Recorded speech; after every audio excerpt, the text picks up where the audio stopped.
अभी बड़ौदा, ये ठीक करना होगा नाम इसका, बड़ौदा विधानसभा सीट है, कांग्रेस के उम्मीदवार है, सिटिंग एमएलए भी है, लेकिन इस बार कांग्रेस के बागी इनके लिए मुश्किलें पैदा करने वाली स्थिति ले आए थे। अब देखना होगा कि कितनी मुश्किलें पैदा कर पाएंगे, या फिर इंदुराज सिंह नरवाल जो भूपेंद्र सिंह हुड्डा, दीपेंद्र हुड्डा के बेहद करीबी हैं, वो फिर से उपचुनाव के बाद विधानसभा पहुंचेंगे। अभी तो रुझानों में आगे चल रहे हैं इंदु सिंह नरवाल। आपको ये लगातार हम बताते रहेंगे, दिखाते रहेंगे कि कौन सा उम्मीदवार हरियाणा में, जम्मू कश्मीर में रुझानों में आगे चल रहा है। फिरोजपुर झिरका से मामर खान कांग्रेस के उम्मीदवार आगे चल रहे हैं। नू हिंसा का आरोप लगा था, जेल जाकर आए थे, लेकिन कांग्रेस से फिर से भरोसा जताया, मामर खान को टिकट दिया और फिलहाल फिरोजपुर झिरका से वो अभी रुझानों में आगे। कंट्रोवर्शियल रहे हैं ये जो नू वाली हिंसा हुई थी, कुछ ऑडियो वायरल हुए थे, उसके बाद भी जिस तरीके से हमने चुनाव प्रचार में देखा कि उनको पछताना पड़ेगा। मैंने देखा कि बहुत सारे घरों में चूल्हा नहीं जला, मैं भी उसी परिवार से आता हूं, मेरे घर में चूल्हा नहीं जला, तो लोग तैयार रहे, जब कांग्रेस की सरकार आएगी तो आपको मेवात छोड़कर जाना होगा, इस तरह की बयानबाजी हुई थी।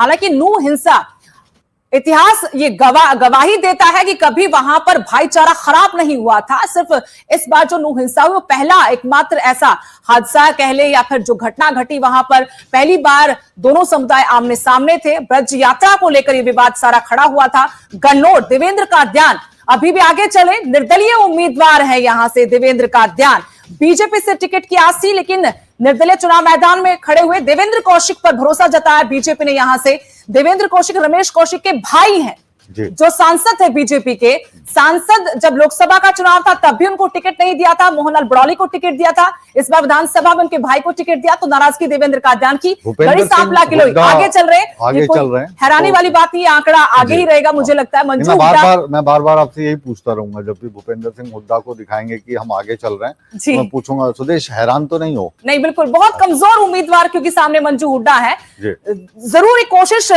बीजेपी की थी कि उसी समुदाय से लाकर थोड़ा कमजोर नहीं कहेंगे मंजू हुड्डा को, भूपेंद्र सिंह हुड्डा मजबूत है। हाँ, बहुत बड़े कद के नेता है भूपेंद्र सिंह हुड्डा। और जब ये लग रहा हो कि एंटी इनकम्बेंसी है, 10 साल तक बीजेपी सत्ता में है, बहुत सारे ऐसे मुद्दे थे जो सही वक्त पर एड्रेस नहीं किए गए, तो उस बीच में Bhupendra Singh Hooda one man army रहे। हुड्डा से जब प्रेस कॉन्फ्रेंस में ना बार बार जितने भी पत्रकार हैं वो पूछते हैं कि जी आप भी मुख्यमंत्री का दावा कर रहे हो, कुमारी शैलजा भी कर रही है, रणदीप सुरजेवाला भी कर रहे हैं।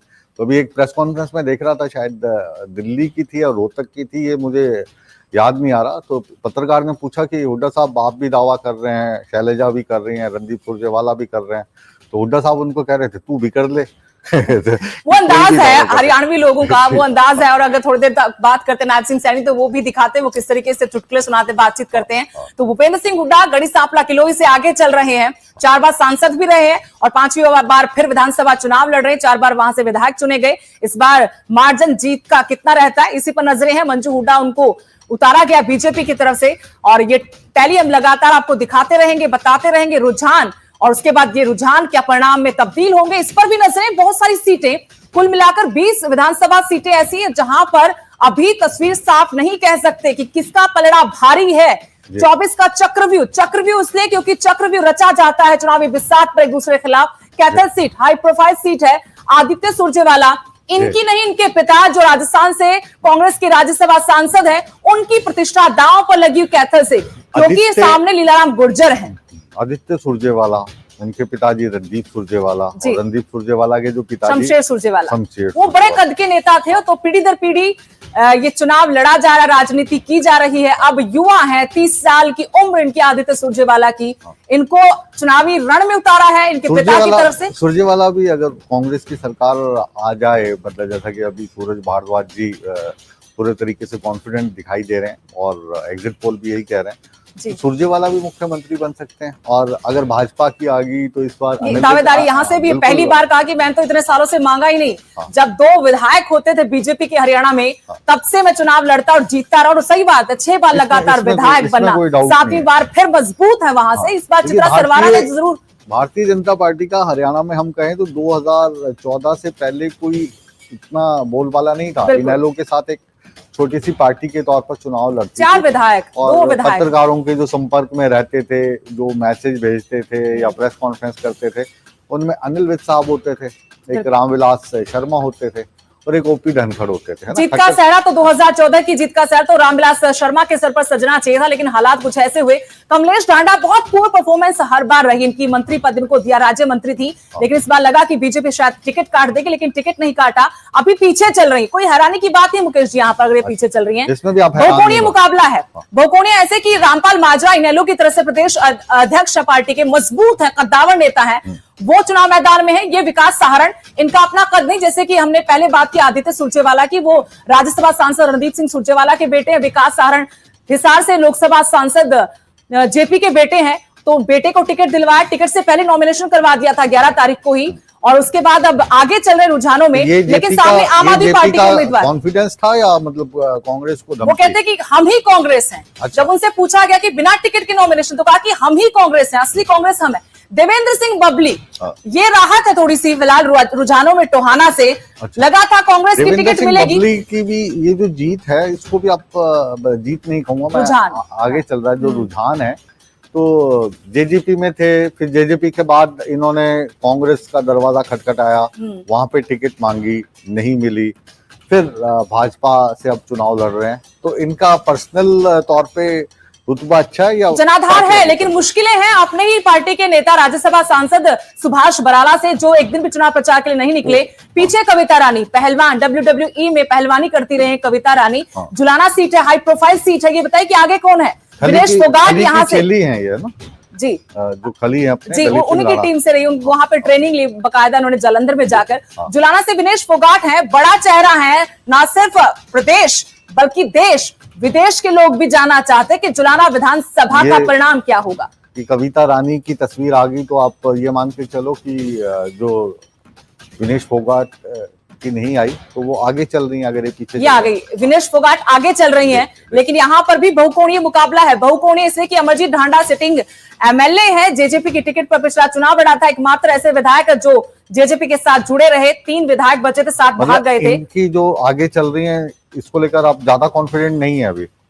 क्योंकि बहुकोणीय मुकाबला है। जो पहले लग रहा था कि एक तरफा माहौल होगा, वैसा माहौल चुनाव प्रचार खत्म होते तक नजर नहीं आया, क्योंकि बीजेपी ने जो जातीय समीकरणों को लेकर अपने उम्मीदवार को उतारा था, उसके बाद जेजेपी की तरफ से अमरजीत ढांडा बहुत कमजोर नहीं, पार्टी कमजोर है, और मामन खान, जिसका पहले भी हमने जिक्र किया था, फिरोजपुर झिरका से मामन खान आगे चल रहे हैं। कांग्रेस की हवा का फायदा क्या मामन खान को मिल रहा है, और थोड़ा माहौल वोटों का ध्रुवीकरण करने में कामयाब होते रुझानों में तो नजर आ रहे हैं। आफ्ताब अहमद बड़े कद के नेता है, नू से इस बार आगे हैं, यहाँ कोई हैरानी नहीं कि इस सीट पर ये रुझानों में और परिणामों में दोनों में आगे रहे और जीत दर्ज करें। आफ्ताब अहमद बड़ा नाम है कांग्रेस में, और नू क्षेत्र में लगातार बेदाग छवि आफ्ताब अहमद की, और अभी रुझानों में आफ्ताब अहमद आगे चले। लेकिन यहाँ अगर हम नू की बात करें तो ये बड़ा चेहरा है अरविंद शर्मा, रोहतक से हार गए थे चुनाव दीपेंद्र हुड्डा से। जितनी बड़ी पिछली जीत थी उतनी बड़ी इस बार हार थी, लेकिन गोहाना से इनको टिकट दिया है। योगेश्वर दत्त टिकट की चाह में थे, दरवाजा खटखटाया था आलाकमान का योगेश्वर दत्त ने, पूर्व ओलंपियन मेडलिस्ट, लेकिन टिकट इस बार डॉक्टर अरविंद शर्मा को। बगावत भी बड़े स्तर पर हुई थी, कुलदीप शर्मा गन्नौर से पीछे। यहाँ देवेंद्र कादियान क्या बाजी मार जाएंगे जो निर्दलीय हैं? कांग्रेस के सबसे बड़े चेहरों में से एक फॉर्मर स्पीकर, अगर ये पीछे चल रहे हैं तो जाहिर है बड़ी खबर है। बिल्कुल बिल्कुल, यहाँ कुलदीप शर्मा, चेहरों पर मुहर लगाएगी जनता या फिर किसी युवा में अपना भविष्य तलाशेगी गन्नौर की जनता, इस पर नजरें हैं। देवेंद्र कादियान मजबूत है, भूपेंद्र सिंह हुड्डा गढ़ी सांपला किलोई से आगे। ये तस्वीर बार बार ये भी दिखा रही है कि इसी चेहरे के पीछे पूरा चुनाव ये लड़ा गया है। मंजू हुड्डा, ये तस्वीर देख लीजिए, गढ़ी सांपला किलोई से पीछे बीजेपी के उम्मीदवार। बीजेपी ने मंजू हुड्डा पर दांव खेला, जिला परिषद का चुनाव भी इन्होंने लड़ा लेकिन हार गई थी, और अब गढ़ी सांपला किलोई से चुनाव प्रचार हमने देखा कि धुआंधार चुनाव प्रचार। खुद भूपेंद्र सिंह हुड्डा चुनाव प्रचार के लिए नहीं आए। जी बिल्कुल, क्योंकि उनका कद इतना बड़ा है कि वहां पे शायद उनको जाने की जरूरत नहीं है, बाकी पूरा हरियाणा उन्होंने संभाल रखा था जी। और क्यों ना एक छोटा सा ब्रेक ले लें। उससे पहले एक बड़ी खबर बताते, कश्मीर के अनंतनाग में बने मीडिया सेंटर में न्यूज 18 पर लोगों की निगाहें टिकी हुई हैं। न्यूज 18 के जरिए लोग जम्मू कश्मीर के रुझानों की पल पल की अपडेट ले रहे हैं। हम पहले से लगातार आपको बता रहे हैं कि न्यूज 18 विश्वसनीयता के साथ 20 सालों से लगातार सबसे पहला रुझान, सबसे पहला परिणाम, वो भी सटीक जानकारी के साथ आप तक पहुंचा रहा है। और बिल्कुल जो तेजेंद्र हैं हमारे जम्मू कश्मीर लद्दाख के सीनियर एडिटर, वो भी लगातार हमारे साथ बने हुए हैं, उनसे भी इस बारे में तफसील से हम जानकारी लेंगे।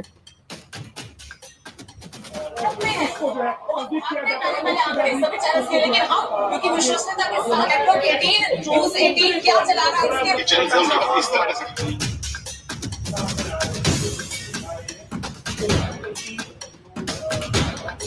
नेशनल कॉन्फ्रेंस का गठबंधन है उसे लीड मिलती हुई नजर आ रही है। बीजेपी जम्मू रीजन में अच्छा करती हुई नजर आ रही है। क्या वो अपनी 25 सीटें रिटेन कर पाएगी, वो एक बड़ा सवाल है। लेकिन एक बहुत इंपॉर्टेंट खबर और मुकेश जी सामने आई है कि बीजेपी के कुछ शीर्ष नेता जो जम्मू कश्मीर में है, जिसमें जम्मू कश्मीर इंचार्ज तरुण चुग हैं, दविंदर सिंह राणा हैं जो बीजेपी के काफी वरिष्ठ नेता हैं, वो कश्मीर घाटी के लिए रवाना कर दिए गए हैं। उन्हें कश्मीर डेप्यूट किया गया है वहां पर कुछ पार्टियों से बातचीत करने के लिए। ये देखना काफी दिलचस्प होगा कि कश्मीर घाटी में वो किस किस ये जो लीडर जिनको कश्मीर भेजा गया है वो किन किन पॉलिटिकल पार्टी से मिलते हैं, किन किन लीडर से मिलते हैं। दविंदर राणा के बारे में मुकेश जी एक इंपॉर्टेंट बात यह है कि दविंदर राणा नेशनल कॉन्फ्रेंस में थे। बीजेपी में आने से पहले वो नेशनल कॉन्फ्रेंस में जम्मू रीजन के प्रोविंशियल प्रेसिडेंट थे। उमर अब्दुल्ला के निहायती करीबी माने जाते थे और उमर अब्दुल्ला जब चीफ मिनिस्टर थे तो दविंदर सिंह राणा उनके पॉलिटिकल एडवाइजर थे। तो आज दविंदर सिंह राणा का कश्मीर जाना बीजेपी की उस कमेटी के साथ जो कश्मीर में जाके बाकी पार्टियों से ये विचार विमर्श करेगी कि आगे जाके क्या सरकार बनाने के लिए उन पार्टी से या इंडिपेंडेंट कैंडिडेट से गठबंधन करने के लिए कोशिश करेंगे, तो काफी इंटरेस्टिंग रहेगा। दविंदर सिंह राणा का इस मौके पे कश्मीर जाना, तो क्या कोई नया समीकरण बनता हुआ नजर आएगा? ये काफी जो है दिलचस्प रहेगा जब रिजल्ट सामने आएगा। जी मुकेश जी, क्योंकि जो समीकरण है और जाहिर है कि इसके लिए थोड़ा और इंतजार हमें करना पड़ेगा, और जिस हिसाब से एग्जिट पोल हैं या जो आपका आंकलन है उसमें भारतीय जनता पार्टी, अगर हम नेशनल कॉन्फ्रेंस और कांग्रेस के गठबंधन की बात करें तो उनसे तकरीबन आधे में दिखाई दे रही है। तो क्या आपको लगता है कि उनको वहां भेजने से कोई चमत्कार होगा? समीर भी हमारे साथ जुड़े हैं। समीर, इस वक्त ताज़ा अपडेट क्या है, ये आप हमारे दर्शकों से साझा कीजिए। देखिए, जो ताज़ा अपडेट ये है कि जो बीजेपी है वो जम्मू में अच्छा कर रही है। नेशनल कॉन्फ्रेंस और कांग्रेस का जो अलायंस है वो कश्मीर वैली में अच्छा कर रहा है। पीडीपी को भी कुछ सीटें जो है बढ़त उनपे मिली है, लेकिन ज़्यादातर जो जम्मू की सीटें और खासकर जम्मू डिस्ट्रिक्ट में जो पोस्टल बैलेट से जो अभी काउंटिंग हो रही है उसमें बीजेपी आगे चल रही है। हालांकि अभी ये देखना पड़ेगा कि जब ईवीएम की मशीन का जो काउंटिंग है, जब उसका पहला राउंड होगा तो उसके नवीयत क्या होगी। लेकिन जो सबसे बड़ी खबर, जो सियासी तौर पर एक बहुत इंपॉर्टेंट खबर है, वो है कि बीजेपी ने अपने कदावर नेताओं जैसे तरुण चुग और दविंदर सिंह राणा को कश्मीर में भेज दिया है। और दविंदर सिंह राणा से मेरी अभी टेलीफोन पे बात हुई, मोबाइल पे बात हुई, तो उन्होंने कंफर्म किया कि वो श्रीनगर पहुंचे हैं। जब मैंने उनसे पूछा कि आखिर क्या वजह है, आपका यहाँ पे चुनाव था, आप नगरोटा से चुनाव लड़ रहे हैं, लेकिन इसी बीच आप यहाँ के बजाय कश्मीर जा रहे हैं, तो उन्होंने कहा कि मैं इस पर ज्यादा नहीं कहूंगा, लेकिन जो हमारे सोर्सेज कह रहे हैं वो ये कह रहे हैं कि दविंदर सिंह राणा जब नेशनल कॉन्फ्रेंस में थे तो उनकी हर एक के साथ अच्छी अंडरस्टैंडिंग थी। तो जो नए जो वहां पे आजाद उम्मीदवार हैं, चाहे वो नेशनल कॉन्फ्रेंस में पहले थे, कांग्रेस में पहले थे, पीडीपी में थे या कहीं पे, और अभी एज एन इंडिपेंडेंट चुनाव लड़ रहे हैं, तो उनको साधने की कोशिश है। जो पीपल्स कॉन्फ्रेंस है उसको साधने की कोशिश है सज्जाद लोन, क्योंकि उनके साथ जो बीजेपी का पहले से ही इनडायरेक्ट अलायंस रहा है। इसी तरह से अपनी पार्टी है, उनको साधने की कोशिश है। और हो सकता है आज दिन भर वो जब रिजल्ट सामने आएंगे तो उसके बाद ये दोनों नेता उससे पहले ही कई नेताओं से मिलेंगे, जिसमें अपनी पार्टी हो या पीपल्स कॉन्फ्रेंस, और जो मैंने कहा कि इंडिपेंडेंट जो है, क्योंकि बहुत सारे जो लोग हैं वो जमात इस्लामी के। आपकी इस जानकारी को और तफसील से हम समझने की कोशिश करते हैं। सोडी साहब, जो समीर जानकारी दे रहे हैं इसके क्या मायने आप निकालते हैं? देखिए मुकेश जी, जैसे हम लोग हर बार यही कहते हैं कि politics is a game of uncertainties. तो क्या होगा, अनिश्चितताएं बहुत बनी हुई हैं, स्पेशली जम्मू कश्मीर को लेके, क्योंकि जम्मू कश्मीर की अगर आप हिस्ट्री देख लें तो एक क्लियर मैंडेट किसी एक पॉलिटिकल पार्टी को नहीं मिलता है। वहां पर कोलिशन की सरकार रहती है। प्री पोल अलायंस जो अभी बना हुआ है नेशनल कॉन्फ्रेंस और कांग्रेस के बीच में, देखिए जिस तरह का रुझान एग्जिट पोल के बाद आया था वो कहीं ना कहीं ये दर्शाता था कि कांग्रेस और नेशनल कॉन्फ्रेंस का जो गठबंधन है वो दे विल ईज, जैसे अंग्रेजी में कहते हैं, they will easily sail through, वो उनकी नैया जो है पार लग जाएगी। कुछ एक दो कैंडिडेट्स की, एक दो एमएलए की उन्हें जरूरत पड़ेगी, छोटी पार्टियां काफी हैं उन्हें सपोर्ट करने के लिए, क्योंकि जब कोई गठबंधन इस जगह पर पहुंच जाता है। माफ कीजिएगा, रोकना चाहते हैं आपको, जो ट्रेंड है वो बता दें। रुझानों में दोनों ही राज्यों में, जम्मू कश्मीर में भी हरियाणा में भी कांग्रेस आगे चल रही है। काफी अच्छी बढ़त के साथ रुझानों में कांग्रेस चल रही है। जम्मू कश्मीर और हरियाणा विधानसभा चुनाव को लेकर जनादेश का दिन है। रुझान बता रहे हैं, जहां रुझान ये कह रहे हैं कि दोनों ही राज्यों में फिलहाल कांग्रेस बहुत अच्छी स्थिति में है। रुझानों में दोनों ही राज्यों में कांग्रेस बीजेपी से कहीं आगे है। जी, चाहे हरियाणा की बात करें या जम्मू कश्मीर की बात करें, दोनों ही जगह में कांग्रेस आगे चल रही है अभी लेकिन ये शुरुआती दौर है।